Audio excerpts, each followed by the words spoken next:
dipersembahkan oleh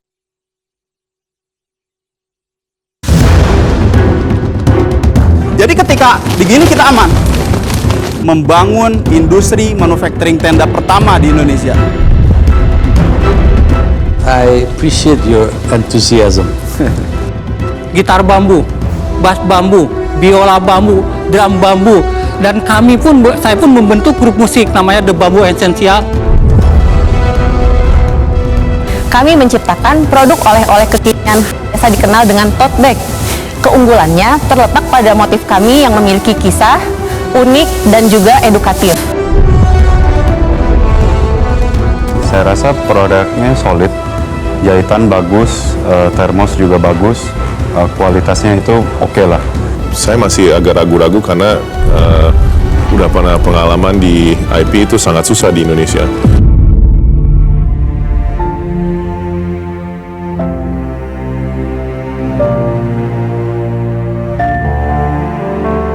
Pemirsa, selamat datang di Juragan Zaman Now Season 5, kompetisi wirausaha yang menjadi ruang akselerasi bagi para pelaku UMKM untuk membawa bisnis mereka naik kelas. Dan kali ini bersama saya Jessica Wulandari. Pemirsa, di sini para peserta akan mempresentasikan ide usaha, inovasi, strategi, dan juga visi mereka untuk menunjukkan kalau pelaku UMKM di Indonesia memiliki potensi yang luar biasa dalam membangun usaha yang berdaya saing, naik kelas, hingga menembus pasar global. Para pelaku UMKM ini tentu memerlukan dukungan berbagai pihak. Program Juragan Zaman Now Season 5 didukung oleh Bank Negara Indonesia melalui program Ekspora yang terus mendorong pelaku UMKM Indonesia untuk menembus pasar global.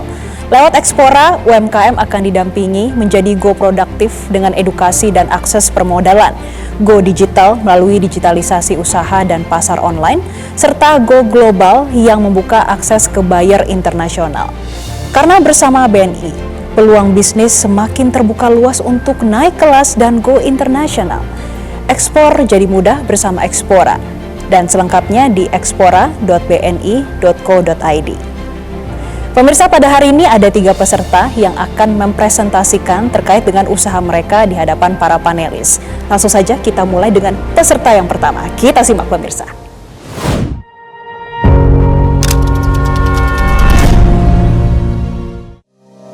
Semua industri besar lahir dari sebuah masalah. Black Sherpa lahir dari kegagalan pasar. Saat tren pendakian ultralight mulai berkembang, tenda ringan hampir tidak tersedia di Indonesia. Demand tinggi, supply kosong. Di situ saya melihat celah industri. Sejak 2019, lebih dari 4.000 unit telah terjual. Rating pelanggan 4,5 dari 5. Omset terus bertumbuh, komoditas terbentuk, pasar tervalidasi. Ini bukan ide, ini sudah berjalan. Namun hari ini tantangannya bukan lagi validasi pasar. Tantangannya adalah kapasitas. Produksi masih terbatas, sistem masih pre-order, demand terus meningkat. Industri ini membutuhkan fondasi yang jauh lebih besar. JJN Season 5, saatnya UMKM naik kelas!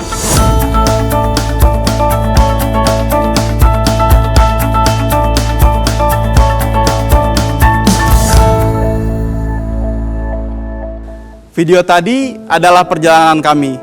Saya Musa, founder Black Sherpa. Ini bukan soal mendanai sebuah brand tenda biasa. Ini adalah kesempatan untuk ikut serta membangun industri manufacturing tenda pertama di Indonesia. 600 miliar. Ini adalah total perkiraan nilai total pasar tenda outdoor di Indonesia. Namun, tenda yang beredar di pasaran saat ini masih diproduksi di luar negeri. Black Sherpa hadir untuk menyelesaikan gap tersebut. Kami membangun manufacturing tenda sendiri di dalam negeri. Sejak tahun 2019, kami bertumbuh dan berkembang.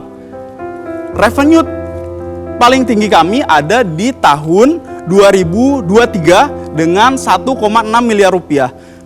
Kami membutuhkan dana sebesar 1,5 miliar dengan menawarkan equity sebesar 1,5 miliar untuk 15% saham Black Sherpa. Terima kasih. Salam dari Black Sherpa. Oke, good presentation. Ini sekarang udah terjual 4.000 unit, cara jualnya bagaimana? Kami 100% online. Kurang lebih dari total penjualan tuh ada yang repeat order atau marketnya, customer-nya makin luas? Sebagian ada yang repeat order, dan dari repeat order ini ada komunitasnya tersendiri yang terus disampaikan ke komunitas sehingga menjadi lebih besar. Berapa persen kira-kira yang repeat? Dari yang ininya, yang repeat ordernya, Iya. itu sekitar 20-30%. Kebanyakan tenda outdoor di Indonesia, frame-nya itu masih fiber, dan itu berbahaya. Jadi ketika begini kita aman. Dan kalau misal frame-nya itu jelek, pasti patah dan biasanya nusuk-nusuk ke jari dia. Begitu. Ini handmade bukan sih? Ya, handmade tapi menggunakan tentunya mesin industrial ya. Oke. Sesuai dengan standar. Sedikit menambahkan, jadi mereka saat ini masih PO gitu sistemnya. Jadi orang pesen dulu, mereka baru buat gitu. Nah, dengan adanya modal ini sebenarnya mereka bisa produksi lebih banyak, punya inventaris, dan sehingga kalau kapanpun orang mau beli, tinggal beli. Jadi opportunity-nya nggak hilang sebenarnya gitu. PO-nya berapa lama? Nah, memang PO-nya ini bisa sampai 3 bulan bahkan 1 tahun. Lama banget. Iya. Itu makanya ratingnya itu agak rendah, itu justru bukan dari komplain produknya, tapi dari lamanya. Benar-benar Black Sharpa tuh terkenal banget sama lamanya. Oke. I appreciate your enthusiasm. Ini dari seluruh market share, right?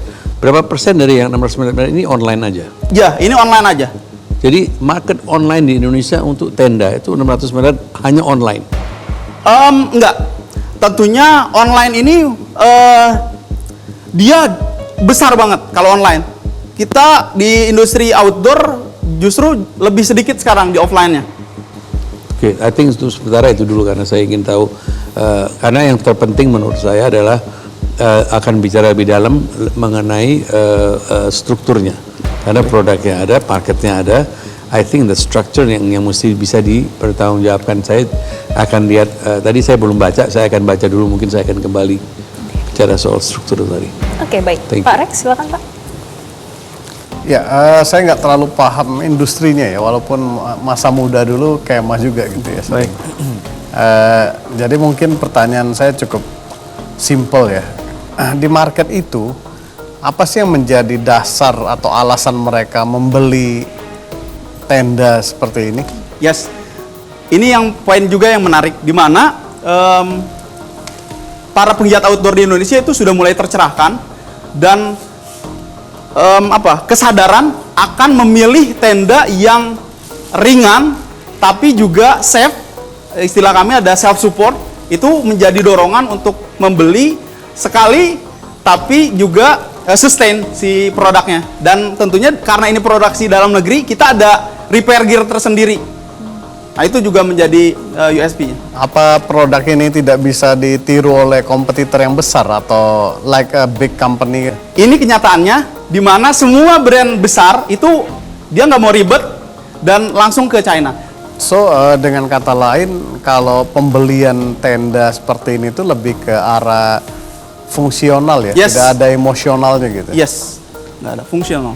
Ya, I think itu satu poin yang bisa dieksplor nanti, bahwa ini tuh karya anak bangsa, kemudian ada story-story yang memperkuatnya sehingga ada emotional approach-nya. Kalau saya, let's say ya, misalnya mau belinya, saya mau beli deh buat di backyard atau di di mana gitu. Saya pilih brand Black Sharpa aja deh, karena dengan story-nya gitu. Otherwise, it's a functional. And then kalau udah bicara fungsional ya best price, best quality, udah seperti itu, yang which is big company bisa provide itu gitu. Yang mungkin kalau emosionalnya mereka nggak ada gitu. Baik. Pak Bas, ada yang ingin ditambahkan? Ya, saya juga sama, masih belum gitu ngerti market ini ya. Tapi dan saya lihat dari kualitas terkuatnya Black Sharpa ini, kekuatannya di rain protection ini ya. Ya, semuanya kita pikirkan seperti reinforcement. Di sini kita sudah Bartek dan ini reinforcement udah menggunakan Eco Green Stop, dan ini pertama di Indonesia yang menggunakan teknologi seperti ini. kita pikirkan agar memang si pendaki itu safe ketika di pendakian di gunung. Oke, Mungkin baik. sebagai penutup saya mau tambahkan aja. First, this is local pride. Yang kedua, passion. Saya paling suka kalau bisnis coming from the passion, ngerti semuanya dari ujung sampai ujung gitu ya. Dan yang ketiga, trennya semakin naik, orang makin suka outdoor gitu ya. Terus potensial marketnya masih besar. Dan yang paling menarik adalah ini punya potensi dari sisi manajemen, butuh bantuan dari para panelis dan juga investor untuk bisa berkembang lebih besar lagi. Oke, baik. Nanti kita akan lihat ya, Mas Musa dari Black Sherpa, bagaimana keputusan dari para panelis, apakah akan mendapatkan pendanaan sebesar 1,5 miliar rupiah atau justru maka ada peluang-peluang lainnya yang akan muncul nanti di episode kali ini. Dan nanti kita nantikan bersama, kami persilakan untuk kembali ke tempat. Dengan adanya Black Sherpa di sini menjadi tahu bahwa memang industri outdoor di Indonesia juga sangat menggiurkan, walaupun memang perlu lagi exposure-nya agar bisa diketahui secara halayak luas. Kita bisa lihat dari karakter seorang foundernya sendiri, punya passion yang begitu besar terhadap produknya. Jadi saya rasa tidak ada alasan untuk para juragan menolak opportunity emas ini. Kang Musa, lagi apa Kang? Ada Kang Angga, saya tuh lagi kebingungan Kang, lagi nunggu telepon istri buat konfirmasi ini tuh terlalu outdoor apa gimana ya Kang? Nah, kayaknya bagus nih Kang Angga nih. Oh gini Kang, cobain deh fitur aplikasi Google Gemini. Kang Musa buka aplikasi Google Gemini. Nah, di pojok kanan itu ada namanya Gemini Live, cobain deh. Oh, ini Gemini aplikasi. Betul Kang, cobain deh. Coba gimana Kang? Tunggu sebentar, saya bantuin Kang Musa setting ya. Oke, nih saya bawain tripodnya. Hai, sudah persiapan ternyata. Ya, coba.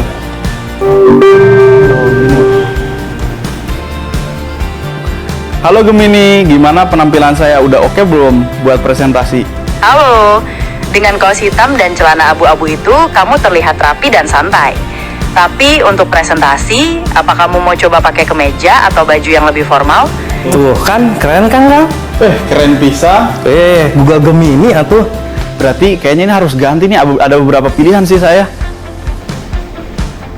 Halo Gemini, bagusan pakai kemeja yang ada namanya atau pakai polos kaos putih ya? Untuk presentasi, kemeja biru dengan nama kamu tampaknya lebih formal dan memberikan kesan profesional. Kaos putih juga bagus, tapi mungkin lebih cocok untuk acara yang lebih santai.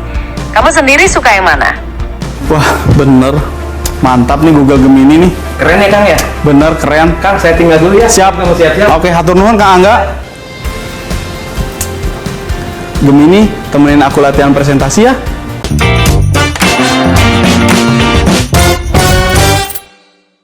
Dipersembahkan oleh, didukung oleh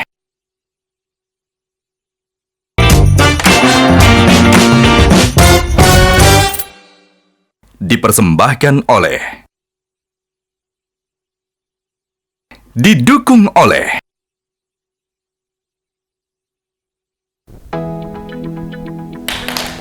Terima kasih pemirsa, Anda kembali menyaksikan Juragan Jamanau Season 5, saatnya UMKM naik kelas. Berbicara soal produktivitas, para pelaku UMKM yang harus terus bergerak cepat. Tentu mereka juga membutuhkan konektivitas yang stabil sekaligus hiburan untuk tetap recharge di tengah kesibukan.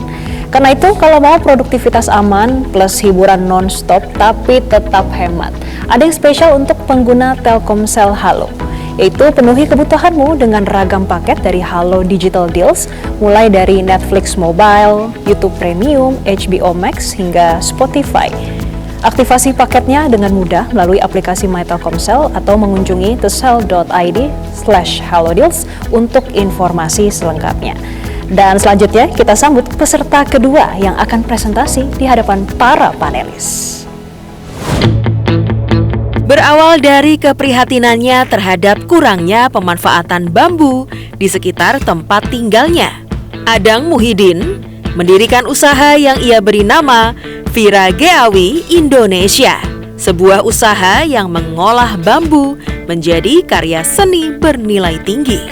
Pria lulusan S2 Jerman ini mengolah bambu menjadi berbagai karya seni seperti biola, gitar, bass, drum, hingga berbagai bentuk lainnya. Produk karya pria asal Bandung Barat ini juga tidak hanya memikat konsumen di dalam negeri, tetapi juga berhasil menembus pasar internasional seperti India, Jepang, Romania, hingga Inggris.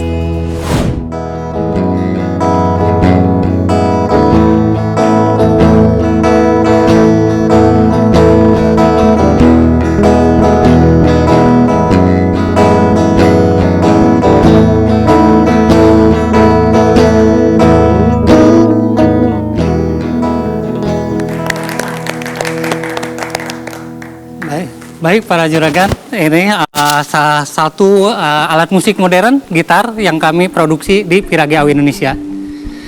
Baik, selanjutnya perkenalkan, nama saya Adang Muhyiddin sebagai founder dari Pirage Awi Indonesia. Jadi Pirage Awi Indonesia dalam bahasa Sunda sih hanya bambu. Kami ingin menyentil masyarakat, ini bambu, ini cuma bambu, tapi menjadi produk yang luar biasa, ada nilai ekonomi kalau ada kreativitas dan inovasi. Dan ini saya background saya di teknik ilmu logam. Kemudian setelah saya ikut master, menyelesaikan kuliah saya master saya, kemudian saya bekerja di Kronos Internasional di Leverkusen di Jerman. Tapi dalam hati saya selalu saya ingin pulang ke Bandung, pulang ke Indonesia. Kenapa? Karena saya ingin mengabdikan di Indonesia. Saya ingin punya usaha di Indonesia. Tahun 2005 saya pulang ke Indonesia dan saya bikin usaha yang bergerak di dalam bambu. Saya membuat gitar bambu, bass bambu, biola bambu, drum bambu. Dan saya pun membentuk grup musik namanya The Bamboo Essential, dan ini sebagian besar anak-anak parkir, tukang parkir di jalanan. Saya berangkut mereka dan mereka alhamdulillah sekarang udah tampil di beberapa negara di Eropa dan Asia juga. Bukan hanya alat musik yang kami buat, tapi berbagai produk ada di sini, ada speaker, ada jam tangan juga. Dan kami juga ke kuliner juga, kita buat kayak sistik dari rebung, kemudian dari daun bambu juga, ke fashion juga. Jadi kita semua riset ke produk bambu. Dan ini perkembangan usaha kami, ada produk, ada perform, kemudian paket edukasi, dan ada juga ke event, dan itu track record kami para juragan ada di lampiran di feedback di proposal tersebut. Pertumbuhan kami di 45%, terus profit kami rata-rata di 40%. Kebutuhan kami podcast YouTube karena kami punya sekitar 120 inovasi produk yang ingin kami bagikan ke masyarakat. Mudah-mudahan ini menjadi alternatif para masyarakat, terutama yang kurang beruntung, karena kami selalu konsen ke para penyandang disabilitas, ibu-ibu single parent, dan juga anak-anak jalanan seperti itu.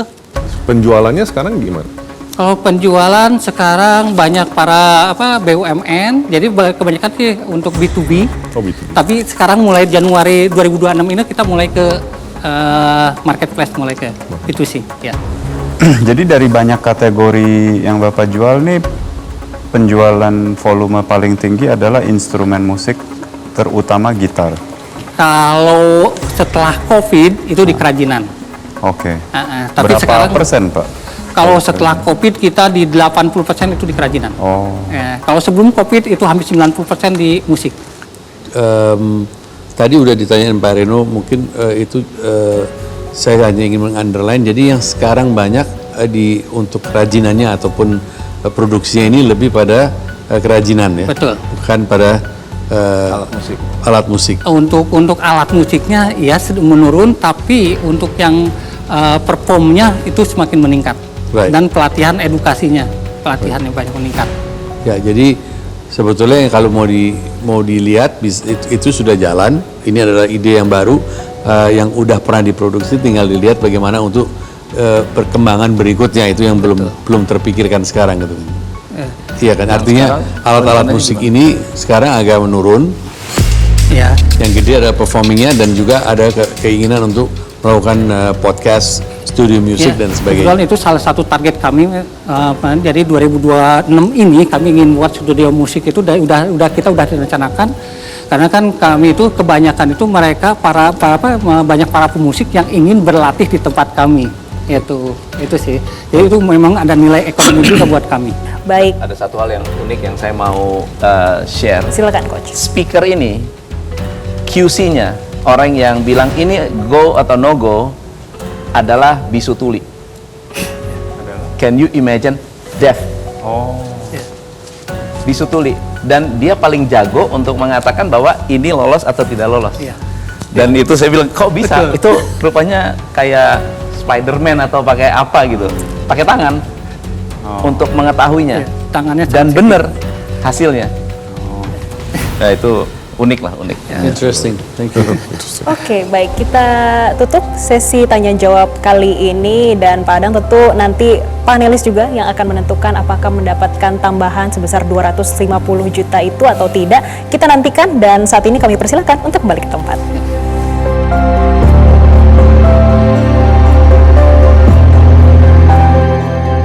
Kami ingin produk ini bukan hanya dikenal di Indonesia, tapi bisa dikenal di mancanegara. Karena produk bambu Indonesia sangat luar biasa dan sangat bernilai sekali.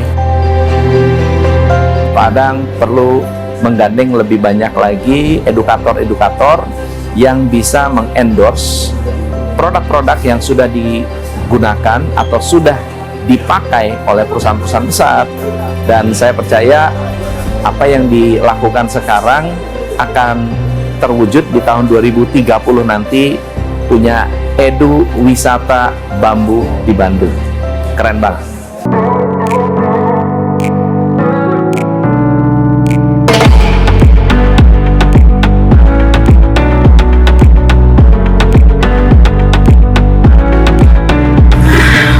Kayaknya hari ini capek ya, lumayan juga. Soalnya aku seharian udah meeting online, nasi box juga udah selesai, pelanggan juga udah pulang semua. Kayaknya butuh refreshing ya.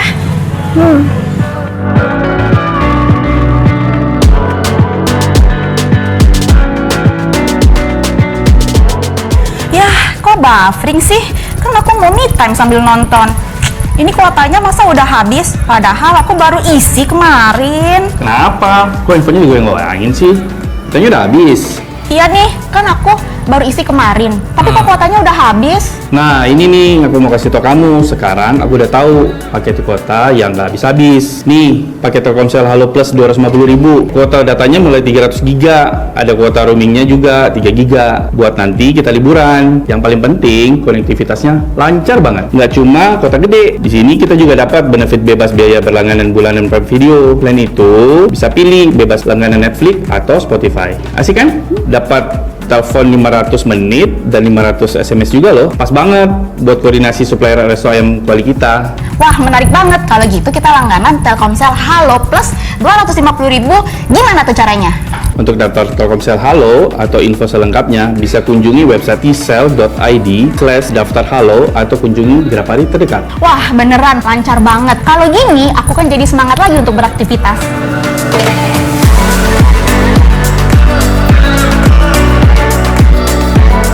Apapun aktivitas harian dan hiburan digitalmu, pastikan koneksi tetap terjaga. Dengan Telkomsel Halo Plus 250.000, bisnis lancar, hiburan pun tanpa hambatan.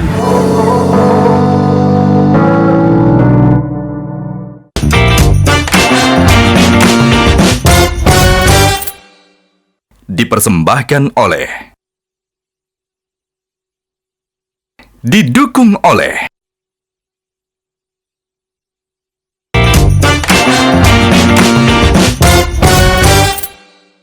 dipersembahkan oleh, didukung oleh.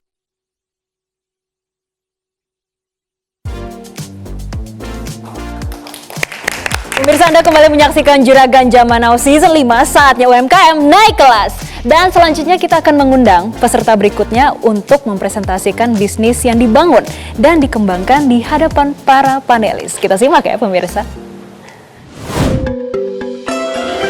Halo, perkenalkan saya Aini Syaisarita dan saya Angga Nugraha. Kami berdua dari Sampurasun Bandung. Kecandakan asli di Bandung. Oleh-oleh kekinian khas kota Bandung. Nama Sampurasun sendiri diambil dari salam santun khas Jawa Barat yang secara filosofi berarti kerendahan hati. Sejak tahun 2014 sampai saat ini, Sampurasun masih tetap eksis menjadi produk souvenir kebanggaan kota Bandung. Saat ini kami sedang mengembangkan teknologi barcode pada tiap motif produk kami agar lebih mempermudah penyampaian kisah-kisah yang ada pada motif Sampurasun. Cita-cita kami, kelak Sampurasun dikenal bukan hanya sekedar sebuah brand, tapi juga menjadi sebuah legacy.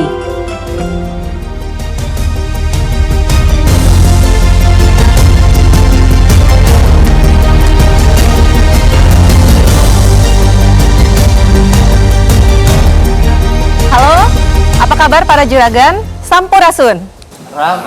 Terima kasih. Sampurasun, the next local heritage brand.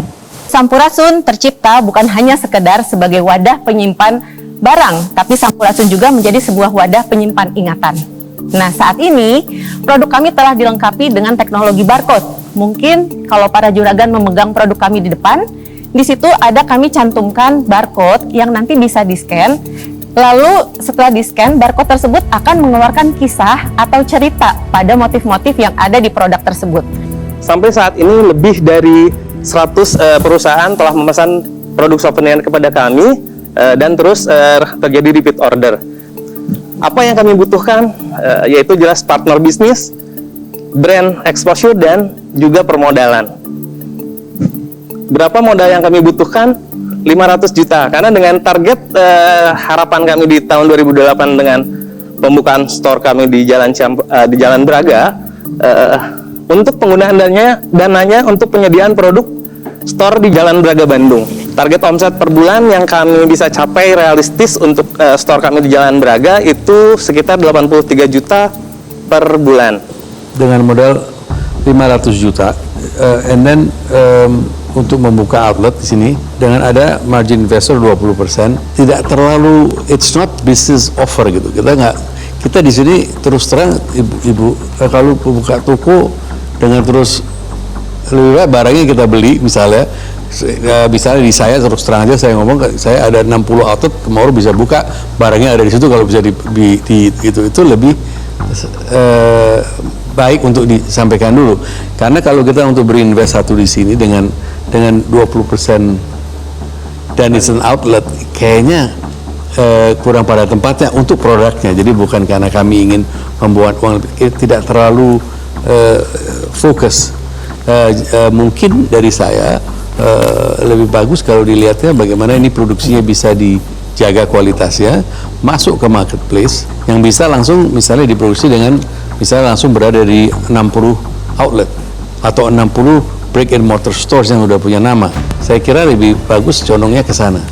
Bandung ini kan memang daerah turis banget ya, dan memang bisa dibilang kuliner jadi pilihan paling besarnya saat ini untuk oleh-oleh ya sebetulnya. Tapi saya ngelihat sebenarnya ada satu potensi besar kalau saya memperhatikan proposal ini, yaitu dari sisi IP-nya. Ataupun misalnya kalau bicara B2B sebenarnya bisa approach juga itu brand-brand oleh-oleh justru. Nggak apa-apa oleh-olehnya Bolen, tapi keranjangnya dari Sampurasun, berkolaborasi maksud saya gitu, antara brand X, Bolen, X, Sampurasun. Jadi pas orang bawa-bawa itu bawa-bawanya keranjangnya keranjang kolaborasi gitu, dimana orang akan recognize bahwa saya recognize ini lebih ke lihat karakter-karakternya sebetulnya. Tapi ya memang PR-nya adalah ngebangun karakternya ini dulu ya, untuk orang kenal gitu. Ini siapa nih? Oh ini si Cepot misalnya, ya dengan stylenya yang begini gitu. Nanti itu siapa lagi itu yang ada ibu-ibu dengan anak-anaknya itu gitu. Surabi Oncom juragan. Apa? Surabi Oncom, kuliner khas Jawa Barat misalnya. It's very nice sebetulnya gitu ya, untuk dieksplor gitu. Kalau saya sih suka dengan idenya Pak Rex mengenai kolaborasi dengan berbagai brand. Saya rasa menarik. Saya masih mikir bisnis modelnya gimana, tapi mungkin kolaborasi itu menarik. Dari segi IP sih saya masih agak ragu-ragu karena udah pernah pengalaman di IP itu sangat susah di Indonesia. Apalagi sekarang dengan zaman AI, semakin gampang sekali meniru-niru dan bikin suatu gambar itu dengan mudah, sehingga keunikan suatu IP itu akan menjadi makin susah. Saya rasa produknya solid, jahitan bagus, termos juga bagus, kualitasnya itu oke lah. Tapi saya rasa orang akan membeli ini persis kata Pak Rex bilang karena desainnya yang unik. Saya rasa waktu saya lihat tuh kalian punya karakter yang sangat kuat dari segi graphic design. Kalau saya ada di posisi Sampurasun Bandung, saya akan berkolaborasi. Jadi kata temanya tuh kolaborasi dengan brand-brand yang sudah jalan di Bandung, yang food traffic-nya udah tinggi dan volume penjualannya juga tinggi dan exposure matanya itu banyak. Jadi silahkan gunakan, tentu ini harus dipatenin dulu ya, dipatenin dulu bahwa kalian adalah pemilik copyright officialnya. Setelah itu disebarluaskan secara gratis. Kalau itu gratis orang udah lihat, menurut saya baru itu adalah momen yang tepat untuk membuat outlet. Kalau itu ceritanya tuh lebih convincing buat kita nih mau dikasih invest, oh ya oke, make sense. Kenapa? Karena orang tuh udah familiar. Saya udah scan tadi waktu kalian presentasi, landing page-nya juga bagus, sangat proper. Cuman saya sebagai customer setelah saya beli ini tentu saya pegang, tapi ini tentu saya copot dong. Jadi waktu saya mau kasih lihat orang, pamerin orang, landing page-nya ya di rumah, udah gue buang. Sama seperti ini scan barcode-nya tuh cuman ada di belakang, dan ini kan kemungkinan besar dibuang lah. Jadi hanya di scan sekali, baca, oh ya udahlah. Tapi kan cerita ini harus ada rantainya gitu. Bagus ya tumbler lo gitu. Iya, lihat dulu dong, ini ada ceritanya nih gitu. Nah ininya tuh nggak ada gitu di produknya.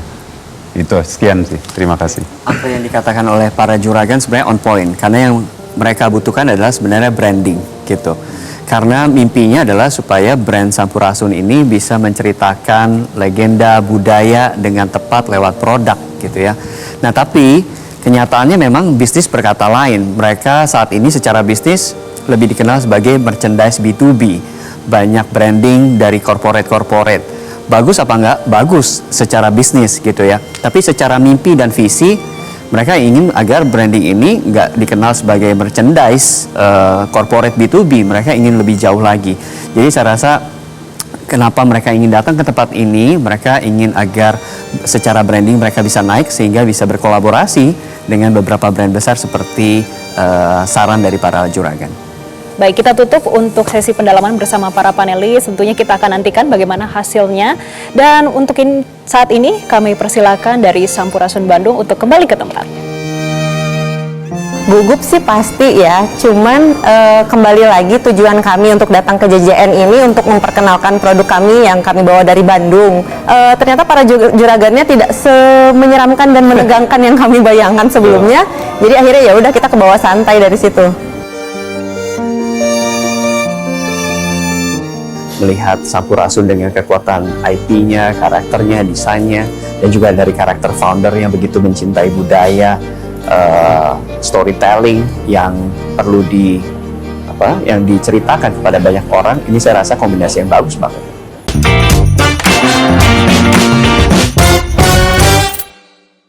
Dipersembahkan oleh, didukung oleh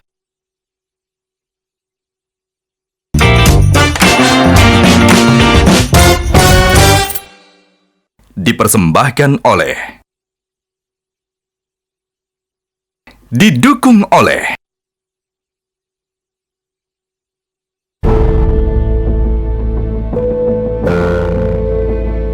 Sebelumnya, ketiga calon juragan sudah mempresentasikan berapa modal tambahan yang dibutuhkan.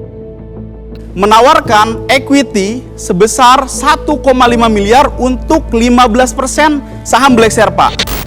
Kebutuhan kami podcast YouTube karena kami punya sekitar 120 inovasi produk yang ingin kami bagikan ke masyarakat. Apa yang kami butuhkan yaitu jelas partner bisnis, brand exposure, dan juga permodalan. Berapa modal yang kami butuhkan? 500 juta. Akankah tambahan modal yang diajukan ketiga calon juragan diberikan oleh para panelis? Ini enggak, it's untuned. Ini sih gue mau kasih bantuan. Mau. Ribuan gue jual gini. Oh gitu? Ribuan ya gue jual. Oh wow. I'm just saying. I think I wanna do this. Seperti apa hasil yang akan didapatkan oleh ketiga calon juragan dari para panelis? Untuk itu, langsung saja kita panggilkan ketiga peserta untuk masuk ke studio.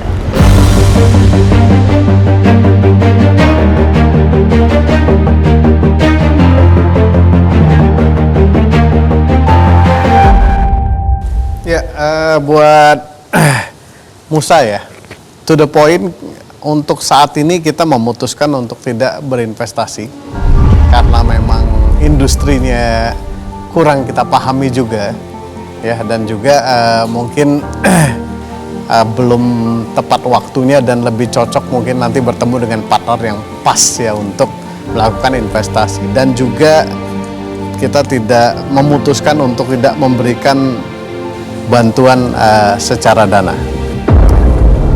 Tapi kalau ingat camping, ingat Black Sherpa. Wah, itu endorse yang mahal sekali di Metro TV ya. Gitu. Dan yang kedua yang juga menarik adalah saya serahkan ke Pak Irwan. Saya melihat menurut saya ini produk bagus kalau kita fokuskan. Ini sudah ada produknya, udah ada harga, udah ada marketnya, udah ada, tinggal tadi masalah perkembangannya. Tapi juga saya kira kalau kita fokus hanya untuk camping atau komunitas camping yang saya respect juga very much, bagus juga ini menjadi brand. Artinya berkumpul dengan beberapa counter brand yang lain yang bisa mengangkat atau menjadi secondary choice atau primary choice nantinya. Tidak pada orang yang suka ke gunung saja atau camping saja. So saya tadi digagasin oleh teman-teman, kami mempunyai banyak outlet yang mana diisiin oleh anak muda sekali di Jakarta. Jadi mungkin ini bisa menjadi suatu output. Jadi kalau siap produknya kita bisa terserah mau 10, 20, 30, 40 outlet langsung untuk mengkampinkan ini, sehingga menjadi suatu juga bahan untuk nanti negosiasi dengan investor yang baru di Hong Kong ataupun dari manapun itu, bahwa kita udah coba di brick and mortars. Jadi itu yang bisa saya ikut membantu. Terima kasih banyak. Selamat untuk Black Sherpa. Dan selanjutnya Pak Sebastian, silakan Pak. Ya, Pak Adang, pertama selamat, kita merasa ini sangat keren dan juga kita lihat passionnya gitu.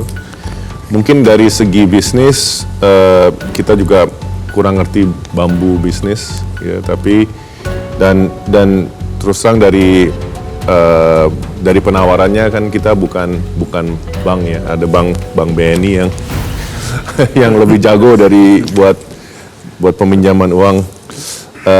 Tapi yang kita mungkin bisa tawarkan ya mungkin sedikit bantuan sebesar 25 juta untuk YouTube studionya. Selamat untuk Pak Adang. Selanjutnya Pak Rino, silakan Pak. Oke, Sampurasun Bandung. Seharusnya saya sudah bisa berbahasa Sunda ya, tapi sangat sulit, mohon maaf. Jadi Neng Aini dan Mas Angga ya, produknya sekali lagi bagus, solid.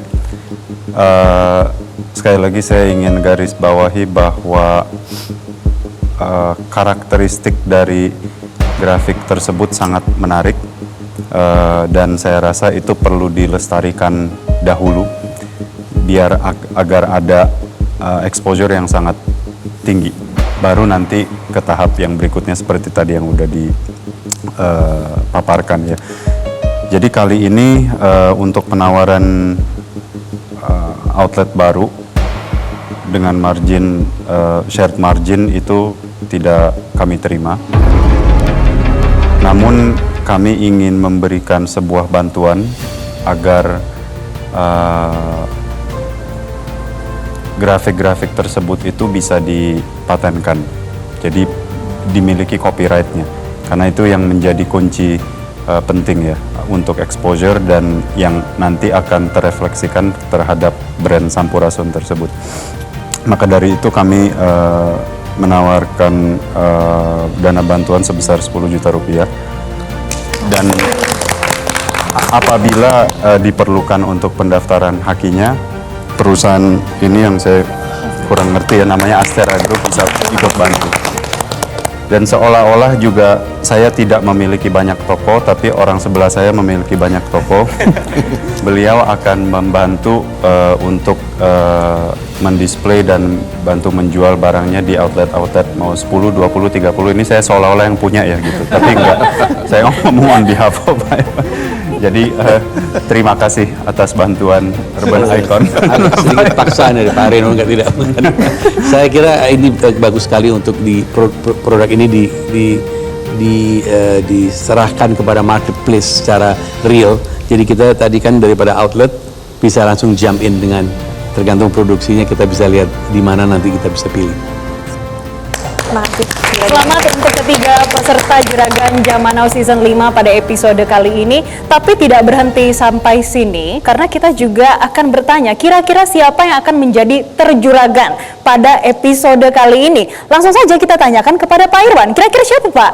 Oke, saya kira tadi kita berbicara bersama-sama, kualitas-kualitas untuk menjadi terjuragan atau juragan adalah ada beberapa yang sangat standar. Jadi sebelum saya mengatakan mengapa, mungkin saya lebih dulu bisa mengumumkan siapa yang terjuragan pada hari ini. Tentu jangan lupa dengan Black Sherpa. Musa adalah terjuragan pada malam hari ini. Kami persilakan Pak Irwan kami untuk melihat tentu ini penting sekali. Seorang juragan atau entrepreneur harus mempunyai dan sudah dipunyai pertama drive dan passion, itu sangat penting sekali. Saya juga langsung melengkap kadang dengan itu ditambah dengan tadi saya lihat sudah mempersiapkan struktur atau mempelajari strukturnya. Karena kebanyakan struktur selalu ditaruh di belakang. Dan dengan ini tentunya dengan dua itu saja kami bisa dengan cepat memutuskan bahwa ini juragan pada hari ini.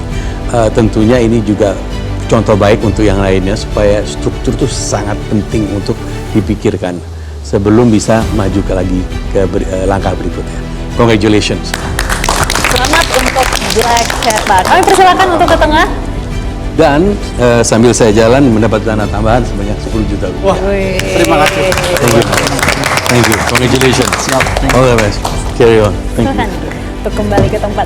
Dan sekali lagi kami ucapkan selamat kepada para peserta atas tambahan modal ataupun investasi yang didapatkan. Semoga ini bermanfaat dan juga bisa digunakan untuk membuat usaha menjadi lebih baik lagi. Saya ingin menyampaikan kalau ada benefit menarik yang akan didapatkan oleh para peserta di Juragan Zaman Now Season 5 kali ini.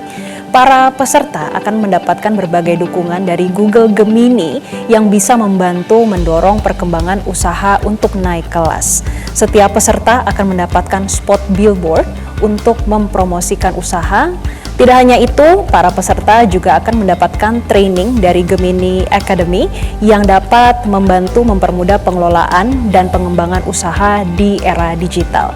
Peserta juga berkesempatan untuk mengikuti office tour ke kantor Google Indonesia, sekaligus akan ada sesi networking yang tentunya akan membuka peluang kolaborasi yang lebih luas. Tentunya ini sangat menarik ya pemirsa. Sekali lagi kami ucapkan terima kasih kepada para panelis, para mentor, dan juga peserta. Dan demikianlah Juragan Zaman Now Season 5 pada episode kali ini. Kira-kira siapa yang akan menjadi peserta selanjutnya? Maka dari itu saksikan terus Metro TV dan program Juragan Zaman Now Season 5. Saatnya UMKM naik kelas. Terima kasih dan sampai jumpa.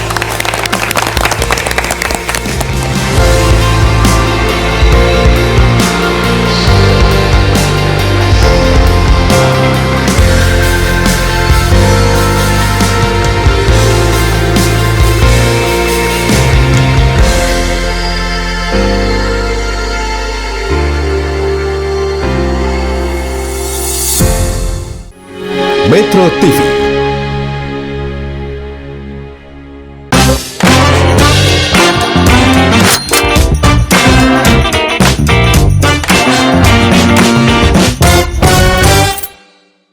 dipersembahkan oleh, didukung oleh